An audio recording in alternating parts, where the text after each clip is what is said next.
everyone. I hope that you are having a really good day and that you were able to get on to this Zoom meeting pretty easily. If you have any questions during the live session, you can click on the link in the chat that we have put. It starts with slides.app and it continues. That will take you to a Google Slides Q&A that throughout the session, a member of our team will be able to push the question to me in the middle of the presentation and I will be able to answer it. I will pause multiple times throughout the presentation to make sure that everyone's questions are being asked. Just, watch and learn, and if you have any questions, don't hesitate to reach out. So the link is also at the top where it says ask a question. You can also click on that link as well. So without further ado, let's get started. Today's PD is all about Google Classroom versus Canvas. We've had multiple people reach out to the Success team and ask about opening up Google Classroom.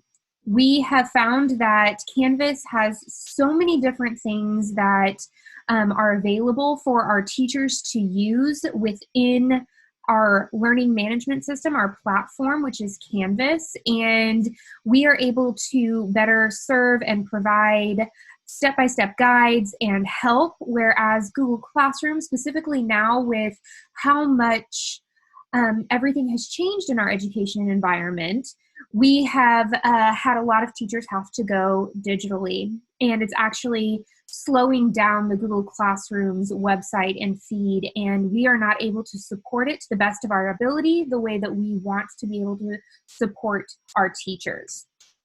So here is just a really quick sort of first glimpse at Canvas versus the Google Classroom. This is just the front page. So for those of you who have started on the elementary Canvas training, you see that we have a elementary training where you can download this template course into your course and then you can edit it to your heart's content.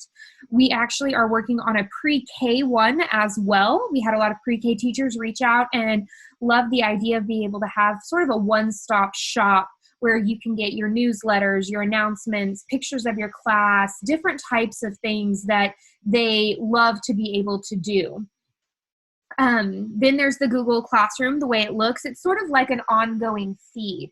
It doesn't necessarily have a lot of different sections or different ways that you can communicate with your class as well. So let's dive into some more comparisons with Canvas versus Google. First, let's go into what is an LMS. So an LMS is just a fancy sort of shortened term like we have in education for a learning management system. It helps our teachers, make their educational courses, their training programs, just be able to communicate back and forth. And Broken Arrow's learning management system is Canvas. So today we're going to cover sort of like course creation, questions on how do I add teachers, student enrollments, different things like this. And what's fantastic is this slide and this video will be available for you to go to the Success Team YouTube channel and you can rewatch it or send it to your peers who were unable to make the actual live stream of this, and you'll be able to click on all of the links that are inside here as well. So the very first thing is course creation. So with Canvas, you already have a course that is pushed to you. So whenever you go into Canvas, so I can switch over here, whenever you go into Canvas, you will have actual courses pushed to you that already have all of your students inside. They are pushed through eSchool.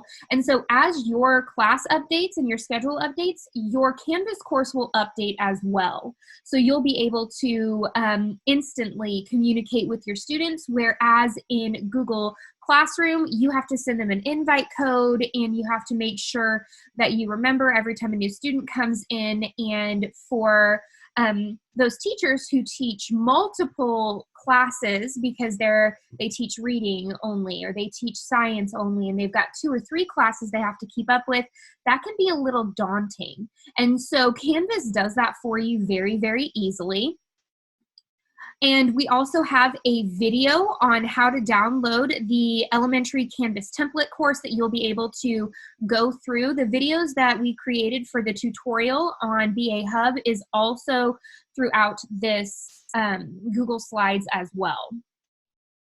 The next thing is adding teachers and co-teachers. One of the biggest questions I get is, can you add other teachers? Because if you are on a team where you're self-contained and you want someone else to help build stuff in your course, or maybe you have a co-teacher or an assistant teacher, it's very easy to add another person to your Canvas course. And the thing is that you can decide what level you want them to be in your course. Do you want them only to have certain editing rights of certain things? You get to choose within Canvas where you want them to be and what editing rights you want.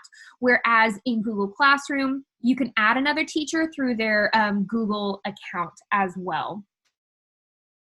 The next one is you can be really, really creative with your Canvas course. It can be as creative as you want it to be, as colorful as you want it to be. And so we have a video on how to create buttons. So all of these buttons, if I go into my Mrs. Drydale's course, I open it up, all of these buttons were buttons that we made. We made them through a program called Canva, which is absolutely free. If you want a step-by-step guide on how to make your buttons, we actually have a Google Slides that have a lot of buttons pre-made. But if you ever want to have sort of a short tutorial, please reach out to a member of the Success team. We would love to show you how to use the free version of Canva so that you can make your page the best that you want it to be. Because what's fantastic is all the hard work that you put into your Canvas page, you will also be able to have for next year. So you're not having to start over brand new every year like you do in Google Classroom. You don't have to worry about how many people you're inviting. Everyone is already pushed in through. So that's sort of how you can take the customization as far as you want.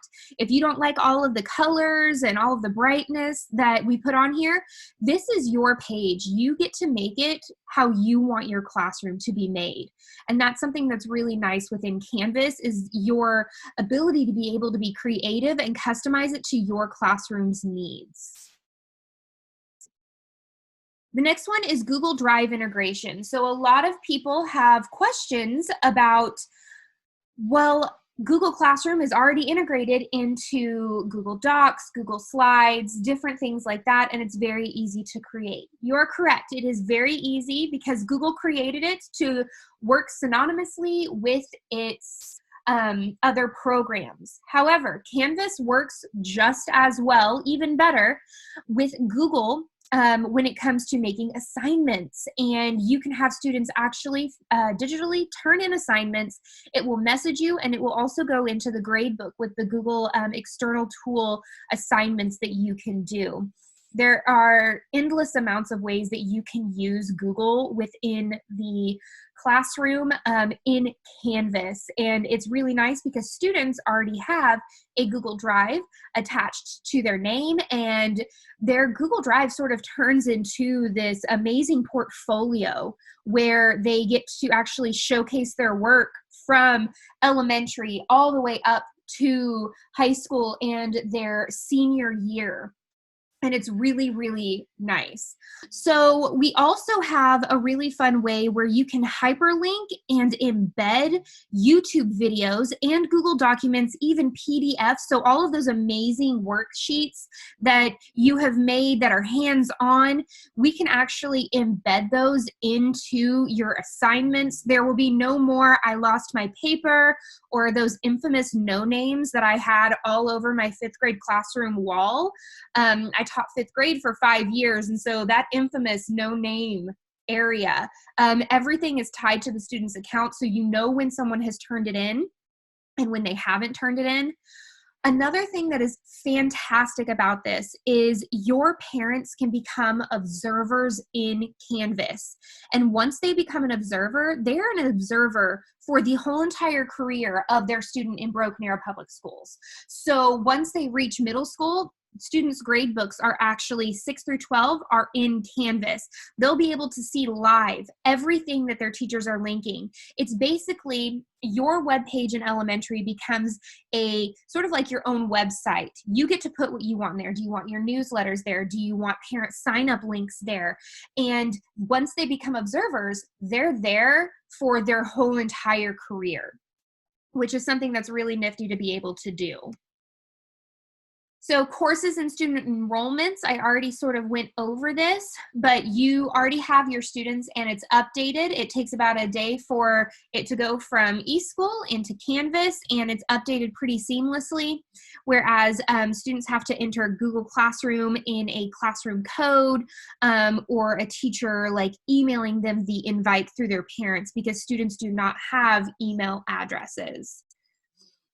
Another wonderful thing is messaging students on Canvas. So if I go back over to my course over here, I can go into my inbox and I can start a message and I can click my course. So I could click, I know this one has people in it. I can see here, I have 5 people in here. I can message just the students, or I could message teachers, and then if I had observers in here, I could just send a message straight to the observers through here. It is really, really nice to be able to just send out a quick message. Hey guys, remember about our biomes project tomorrow, or remember about our Valentine's Day project tomorrow. Just something along those lines is really, really nice to be able to have, and it stays in your Canvas inbox, and it's just a really nice sort of extra inside here. You can send a message individually. You can even attach documents or videos to this as well.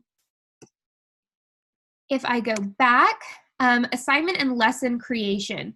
So what's really, really cool about Canvas is that there are different types of assignment options in Canvas. So we've got discussion boards. I was talking to Rhonda Bennett earlier today, and I was blown away by the amount of discussion boards she was using with her 5th graders. It was absolutely wonderful.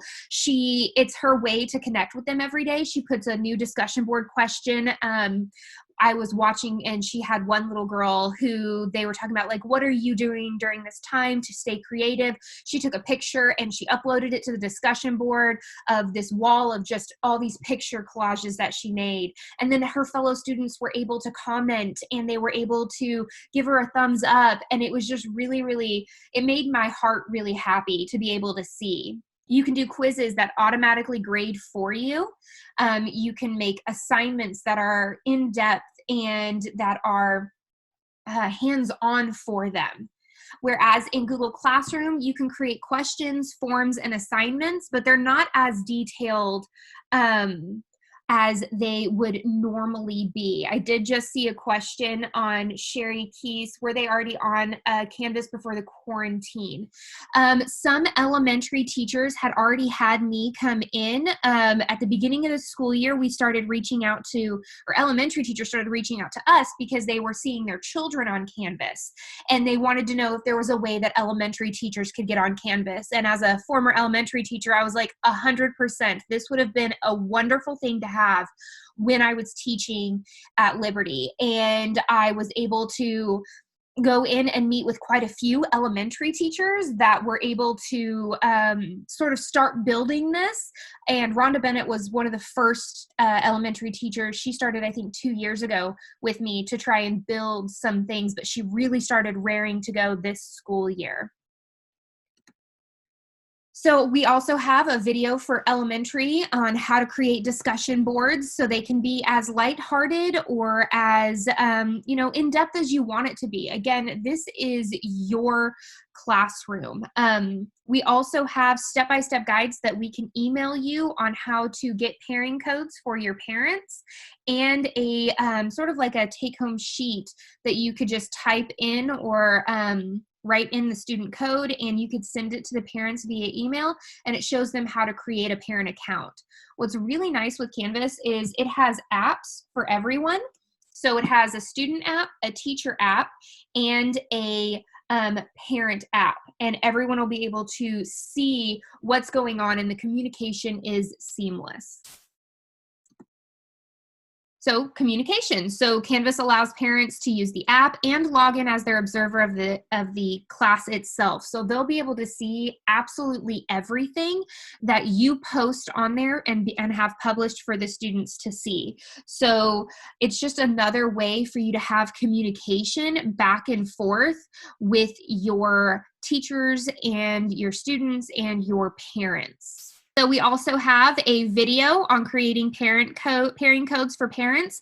And in that module, there is also the step-by-step guide. So if you guys haven't gone through the Canvas Elementary module, you can totally go on here and you can get all of that information on here.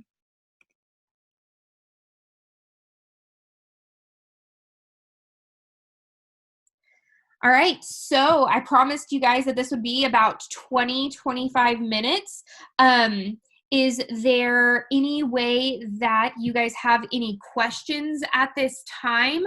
I have, can you push grades? So I'm looking over here and it says, can you push grades? It looks like we've got people who are Courtney, I'd like to jump in here real quick. Courtney, can you hear me?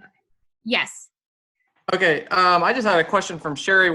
Great question. And she asked if we're saying that Canvas is better than Google Classroom, and that's not the case at all. I mean, Google Classroom really does to just make a simple tool to manage Google Drive for teachers, and that's basically what it does. Is it allows you to manage students' assignments and things that are in Google Drive. It allows you to really control Google Forms and how we use those tools and bring those in. Canvas is an actual LMS, and if you ever talk to Google, they're not actually trying to become an LMS. They're just trying to help teachers with a free tool. Canvas is a very robust tool that allows a real communication forum for parents to get in, track their students throughout time. It gives you the past, the present, and future. It holds everything from, anything that as far as assignments, and it's not limited just to Google and the tools that are listed inside of there. With anything, when a tool can do a whole lot, it can be a little bit than a tool that is might be a little bit more limited. So there is more somewhat of a comfort level with a lot of staff with Google Classroom. But when we get a chance to sit with those people and really show them the reason that the district invested in Canvas, they usually walk away with a real assurance of the power and the things that they can do there. And one of the biggest adds to that is that, it has your true students data from eSchool on a nightly basis. And so there are some real powerful tools there. Of course, we're learning every single day. So I always love to have the conversation with people about Google Classroom and Canvas and their thoughts and feelings of the comparison. We definitely do not say you can't use a tool in the district because, that's not where we're at. But we do have a 4-person team that does our best to support the tools that our district has funded. And so we try to get as many on board with Canvas as possible because that's the one we can control and really support. And so that's such a great thing that we can offer to our users. And with Canvas, that is something that you get. Go ahead and jump back in there. I know we have a lot more questions coming through. Let me check here. I'm going to also for you guys real quick the Google Doc. Or the presentation, I'm sorry, that Courtney just went through, because it's very interactive. It has videos listed there as well, so that you can really watch that. And this is being recorded as well, and we'll send that out so that you can have access to it. Yeah. So go ahead. So I've got a question on can you show us how to add a co-teacher? I can do that really quickly. So inside your course, you just click on the course that you are building everything in. And if you see on the left-hand side, there's a little People's tab. If you'll click on that, you can go over to the right-hand side and click on People. And just type in your co-teacher's email address. So whatever it is, so I'll add Kay Benight to this class.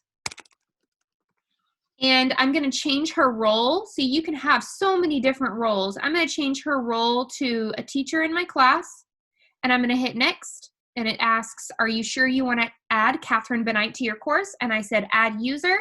And then it sends that teacher an invite into their course so that they can go through and they can, they'll have just as much access as you do. Which really opens the door for collaboration that Canvas offers that really is not outside of that Google Classroom. There's also things called blueprint courses, and we're not going to get into all the different things, but we see a lot of collaboration with team teachers, really dividing the work up of creating instruction, really using the tool for its power so that you can focus more on the creativity of your instruction. So it really does allow a lot for that collaboration. Amanda Bowser asked if there's a way to schedule parent-teacher conferences through Canvas.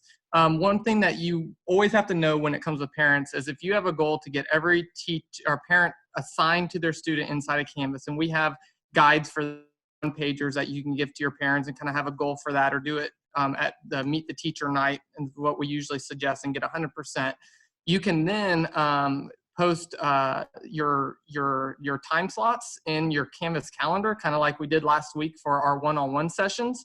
And it will send everybody an email that these time slots are open. You can have it set up for only one person can take, and all that information can be done through there. And so, yes, it's kind of like Sign Up Genius, but it can be done through there, which is if you get everybody used to that tool as that one-stop shop, it becomes a tool that can be used. Mm-hmm. I see Amanda Bowser says, is there a place where we can find out what all the different roles have access to? So one of the awesome places is Canvas Community Guides. Inside your Canvas, if you click on links, there is where is it? I think I moved it. There are Search the Canvas guides up at the front, and you can type in like Canvas roles or anything that you want here. You can also just message us and we can show you, we can give you sort of a small snippet of what all the different roles have access to and what they can do in your course if you allow them to have a certain role other than student or teacher. So I see one from Judy. Can you show us how to send grades to eSchool? And if you guys been paying attention to the secondary space, or you have kids in secondary, you'll see that our secondary students, they take their grades in Canvas. Canvas has a grade book, columned out grade book, just like you'd be familiar with really anything. And so that is really nice because Canvas does a lot of the work for you. I mean, it puts the grades right into the gradebook for you. It does a lot of that work. Before we had that for secondary, there was a way to do an export of grades inside of Canvas, and you could go into eSchool and there was an import feature, but you had to make sure that the columns all matched up. It was kind of a mess. It was actually easier just to pull up two screens, minimize your two screens next to each other, and just use a 10 key from one side, because your students do match up in the grade books in order. And so that's really what we suggested to do, because there's really not a great tool for doing that. And it is something that we do on it's like I said, we've been in the early discussions of what that would look like in elementary, and elementary is not all created equal. We have early childhood and we have secondary, and then we have upper elementary, which they completely take grades differently. So there's a lot of discussions happening. We know that's a thing, but I would encourage you to just try out that 10 key. Since Canvas is already putting it in the grade book, it's really still out some steps of your traditional grading. And if you guys ever want hands-on or step-by-step or even a video conference, just reach out to the Success team. We'd love to get up on a Google Hangouts or a Zoom, and we can walk you through. I've already walked quite a few elementary teachers through how to make their buttons and how to edit things. And I mean, this is my bread and butter, guys. I was an elementary teacher for years, and so you guys can always reach out to us, successteam@baschools.org, and we will be able to get a meeting with you guys, or, whatever you need to be able to help you do a really awesome elementary Canvas course. All you have to do is, reach out to us. So Jaden, This is oh, go ahead.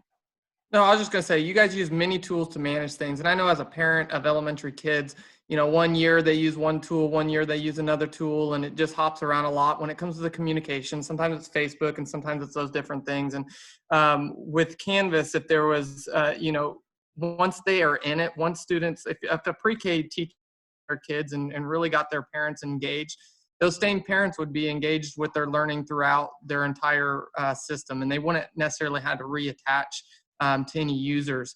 And so a lot of the tools you use and a lot of these different things can be done inside this single tool. But of course, you need to use what you find as the tool that works for you. But like Courtney says, we're here to, we want to really dive into the elementary space and support you guys, because I know that, it's just like use whatever's out there, which is completely fine.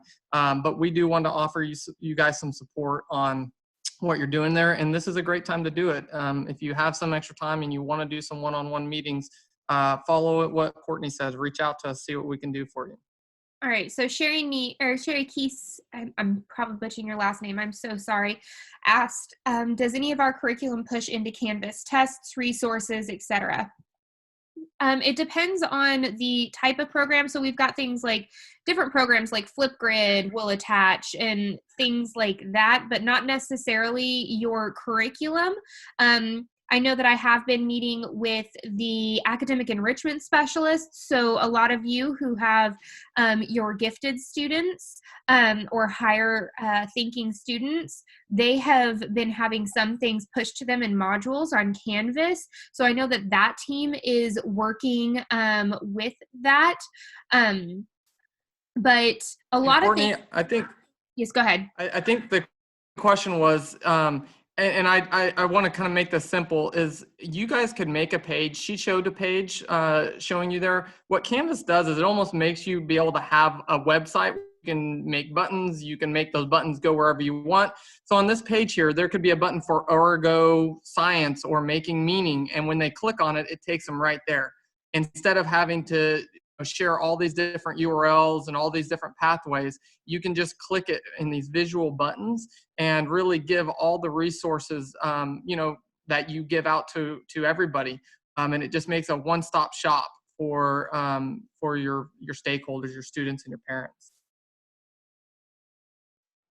Yeah. Another question we got was, on the apps, do you get notifications for messages like Dojo and Remind? Yes, as long as the parents have the notifications set up, anytime you make a change on the course, they get to decide what they want to get notifications for. Like, do they want to get notifications every time you update an assignment? Do they want to get notifications for every announcement? It pushes just like a regular app notification does on their phone, whether it's an Android or if it is an iOS. Yes, and I see, do we need to sign in? So with Canvas, there's definitely, and the cool thing about Canvas is it uses the same information that your computers use, your district username and passwords. And we'll go ahead and post the URL to Canvas in here as well. If you've never been in, I'm assuming this is the same place you guys have done all your training for this coming weeks. And so that's the same place that hosts your stuff in your dashboard. Is it okay for me to ask a question out loud? Sure. Absolutely. Okay, typing. So in my old district, we used a Houghton Mifflin platform that was Canvas type that had all the same kind of thing. We set it up with one window like we've been doing in our PD. But my question is, like, there was actual curriculum from all of our math, from all of our language arts and reading that was actually pushed into the program, and it actually had tests from, like, say, Making Meaning or Ergo and things like that were already part of. We could add those things too, and it actually graded the test without us creating the test ourselves. It actually graded that stuff, and we could click and push, read page 362 to 365 and it would give them a link to that page on their reading book. Is there anything like that with this for elementary?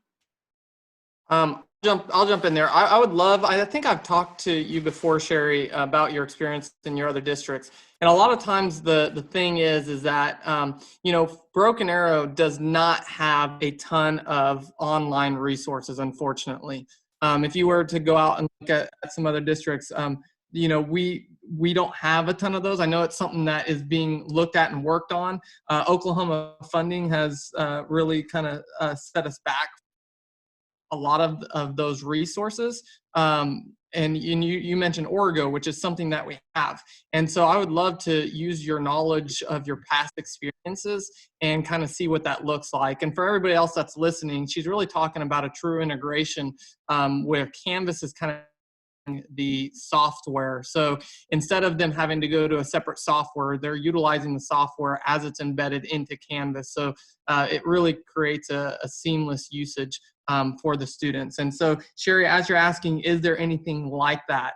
All these tools are a little bit different, and I'd love to talk to you maybe separately. And one thing we can do, Sherry, is either after this meeting, we can head over to another room and just kind of share some ideas, or have a different session for that, because I'd love to learn of your experience there. That is something that is being looked at. Does anybody have any other questions or things that they want to dive in a little bit deeper in? We'd love to be able to help you in any way that you guys need. We're really here to support your success in going digital in your classroom, specifically with what's going on now. We're sort of being pushed a little bit quicker going into elementary, but I know elementary teachers, they are rock stars, and they are probably the most open, hardworking, just most amazing group of people that I've ever had the pleasure to work with. And you guys just reach out to us if you need anything. Seriously, we will be there no matter what. And before, I do want to do a little call out before, since we still have the majority of our people in the chat. We're finalizing the training that will be rolled out next week. For elementary this week, it was really about communication with parents and really supporting our parents through this virtual time. The district said that we need to have that. We're going to do PD each week, at least through May 8th. And so this is just a call out. If you have any ideas, something like to learn next week in a short PD, so that we can make sure those are meaningful, please post that in the chat. It doesn't have to be just about virtual support. If there's anything else, any other ideas, throw those out to us, because we really want to make the training that is required for you meaningful. Anybody else wanting to share or have any questions? Like I said, we've kept an hour outside. If you want to hang around and just go through some things or have some special one-on-one time, you can take a team member and go over to a different space and kind of get some help right now. Or if you want to jump in and turn your mic on, feel free to ask any questions or use the chat. So Susan Baker said, so having these things like National Geographic already embedded can't happen because there is a cost to BA. Is that correct? There are some things within National Geographic that are free for use that you can link into a page on your Canvas account. Or there's even some National Geographic videos that you can link into and embed on your pages. It just really depends on what specifically you are wanting from National Geographic. If it's something that requires a login and a subscription, that probably won't be available to be able to embed in freely within the course, unfortunately. But there are ways to get a lot of the amazing things that places like National Geographic, Scholastic make and put in or embed within your course as well. Great answer. E. Schmidt said, could you do some PD on apps like Clips or Flamingo for teachers to make videos of reading books? Those two websites are a brand new thing for me that I've just heard of right now. I am writing them down right now, and you can bet that I am going to be doing some research on ways that we can use that within Canvas, and PD on how to do that. So thank you so much for giving me some ideas on PD for elementary. If you have any other, oh, go ahead. Well, Susan, you posted making meaning links.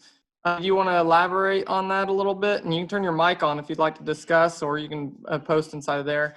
And guys, remember, this is a call out. If there's anything you'd like on PD, we got the clips on Flamingo. If there's anything else, like I said, we have some ideas from and thing. Take all that and come up with the PD for next week. But we still have 2 more after that. So you don't have to share it now, but you can send it to the team if you come up with anything.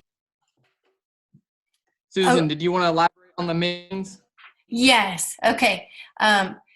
So my question may come after you link up with that other person and what they experienced in their other district. But given that we're pushing through with making meaning, I'm wondering if there will end up being some links so that we can assign things to our students that are in making meaning, allowing them the freedom to work at their own pace through this Canvas channel or Canvas platform. So I'm wondering if there'll be more integration with making meaning through Canvas, if I'm understanding all this correctly. No, I like that. Yeah, and this would be, and the thing is what we have to understand is that making meaning does not have a true integration. And when I say true integration, that means that it keeps you inside of Canvas. It doesn't take you to the making meaning site, and any feedback, any assessments come back to Canvas. That would be a true integration.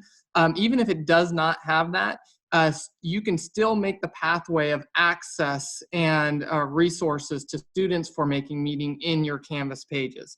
And that's where we can kind of support and help you with that. But my team's made a note already on the making meanings, and we'll see if there is any true integration with that tool inside of Canvas. So, like I said, we're going to stay on here. We don't want to overload you with stuff. We got a good here, and we're going to do these live sessions once a week, one for elementary and one for secondary. And it looks like with the interest in Canvas, what we're going to take is the Zoom chat, and we're going to come up with probably the second installment of Canvas for elementary, since there's just so much that we can do. And I love the open discussion that gives us ideas and some things that we might need to learn. So we'll probably come back next Tuesday with a follow-up with some questions. And if you guys can share us some things that you would like to specifically do, you don't need to know how Canvas does it, but hey, this is a problem I'm needing to solve, that can help formulate a meaningful experience for you guys. And Sarah Smiley, just so you know, I just started on a pre-K front page, and it might change, but this is sort of what it looks like so far. If you pre-K teachers have any ideas of what you want your buttons to be about, let me know. I've got newsletters, parent signups, and class pictures. We did realize after we pushed the elementary that pre-K needed something that was a little bit more created for them, more honed to what you guys are doing in pre-K. So I would love to have some feedback from some pre-K teachers about how to do this. If you need a kindergarten template, Kim, message me some ideas. So it's just cdrydale@baschools.org. I'll put it in the comments right here, and you can reach out. I know that the original template that I made, in my mind, it was originally basically for 3rd through 5th, due to the fact that they start actually they're no longer learning to read, they're reading to learn 3rd through 5th. So I really wanted to hone that, and I would love to get any feedback from any pre-K or kindergarten, 1st, 2nd grade teacher. If you think that you need something that's a little bit more catered to your grade level, I will bow to those who have more experience with that age range that I did not actually get to experience while I was in elementary. Awesome. Okay, so I think at this point we still have about 20 participants other than us in here. If you would like if you want some one-on-one time, post in the chat. Say I would like some some support, some live support now. One of us will pick that up, send you a link to a different room, and we can help you where you're at and what you're trying to do. Since it's all the iron's hot. If you'd like to do that, please post in the chat. Other than that, if you are good, then go ahead and enjoy the rest of your day, connecting with your kiddos and kind of enjoying this time with your family. So if you would like some of that time, post in the chat. We'll hop over and help you guys out.